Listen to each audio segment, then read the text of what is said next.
Video ऐसे। ये चालू हो गया ना। A ray of light passes through a prism of refractive index √2 as shown in the figure. Find the angle of incident R2 angle of incident R2 आपको find करना है phase of the, और दूसरा फाइंड करना है the angle of minimum deviation. तो सबसे पहले आपको क्या करना है, इस डायग्राम को आप देख कर अंदाजा लगा सकते हो sign R2 upon sine R1। ठीक है, ये स्नेल्स लॉ है, sine R2 upon sine R1। Question को आपको ध्यान से पढ़ना है। ठीक है, अब इसका रिफ्रैक्टिव इंडेक्स कितना दे रखा है, म्यू इक्वल टू √2 है ना।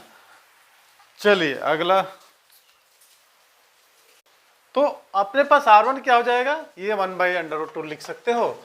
इसको लिख दोगे R1 इक्वल टू 90 डिग्री, तो आपको मिल जाएगा साइन R2 इक्वल टू 1/√2। हमको क्या मिल गया, R2 की वैल्यू 45 डिग्री। सेकंड आपको बोलता है the angle of minimum deviation for this prism, तो उसका फार्मूला आप लोग, अब आपके पास रिफ्रैक्टिव इंडेक्स कितना दिया है, √2 दिया है, equal to sine angle A 60 degree दिया है, आपको डेल एम फाइंड आउट करना है अपॉन 2 और साइन 60 डिग्री बाई 2। इसको आप सॉल्व करिए, और सॉल्व करने के बाद आपके पास मिनिमम एंगल ऑफ डेविएशन क्या होंगे, निकल जाएंगे। तो इस प्रकार हमारा क्वेश्चन सॉल्व हो जाता है।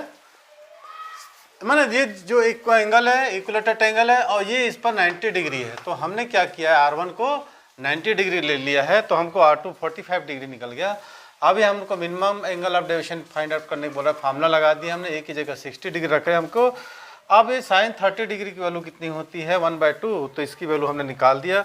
अब इसको हम कैलकुलेट कर सकते हैं, साइन 45 डिग्री और ये sine 60 degree plus del M by 2, तो साइन साइन कट गया, 90 डिग्री में से आप 60 डिग्री सब्ट्रैक्ट कर दोगे, तो एंगल ऑफ मिनिमम डेविएशन आपको कितना निकल जा रहा है, 30 डिग्री। बस यही क्वेश्चन था और यही इसका सॉल्यूशन था, सिंपल क्वेश्चन है। चलिए नेक्स्ट क्वेश्चन करते हैं, एक बार और समझा दें। आंसर कितना है, सबसे पहले आपको बोल रहा है रे ऑफ लाइट, जैसे आप ये प्रिज्म पर गौर करेंगे ना, ये आपका इक्विलेटरल एंगल है और ये आपका क्या है, नॉर्मल है, ये एंगल ऑफ इंसिडेंट है, रिफ्रैक्शन और इमर्जेंट रेट है। तो ये आपको क्या हो रहा है, 90 डिग्री निकल रहा है हमको। तो R1 हमारा 90 डिग्री है, 1/√2। अगर R1/R2 करते तो म्यू लिखते, तो मैंने इसको 1/√2 कर दिया है, तो R2 45 डिग्री।